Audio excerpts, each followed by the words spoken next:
Hi friends, welcome to Geetanjali's kitchen. ఈరోజు green మూంగీ దాల్తో హెల్దీ చపాతీ ఏ విధంగా చేయాలో చూపించబోతున్నాను. ముందుగా ఒక గిన్నెలో 250 గ్రాముల గ్రీన్ కలర్ పెసలను వేసి ఒకసారి శుభ్రంగా కడిగి నీళ్లు పోసి 6 లేక 8 గంటల సేపు నానబెట్టాలి.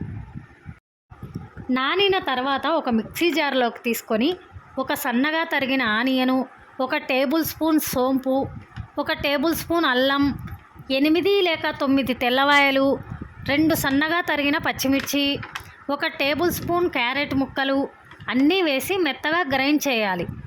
చేసిన తర్వాత ఒక బౌల్లోకి తీసుకొని 1 టేబుల్ స్పూన్ నిమ్మకాయ రసం, 1 టేబుల్ స్పూన్ సన్నగా తరిగిన ఆనియను, సన్నగా తరిగిన కొత్తిమీర, 1 టేబుల్ స్పూన్ చాట్ మసాలా, కొంచెం పసుపు, రుచికి సరిపడా ఉప్పు వేసుకొని కలుపుకోవాలి.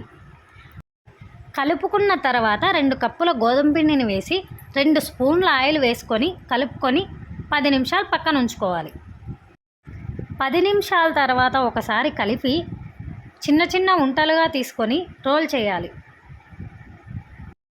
తరువాత స్టవ్ ఆన్ చేసి ఒక పెన్నాన్ని పెట్టి చపాతీని అందులో వేసి హీట్ చేసి అటు ఇటు ఆయిల్ వేసుకొని కాల్చాలి. అంతే ఫ్రెండ్స్, సింపుల్గా గ్రీన్ మూంగీ దాల్తో హెల్దీ చపాతీ రెడీ.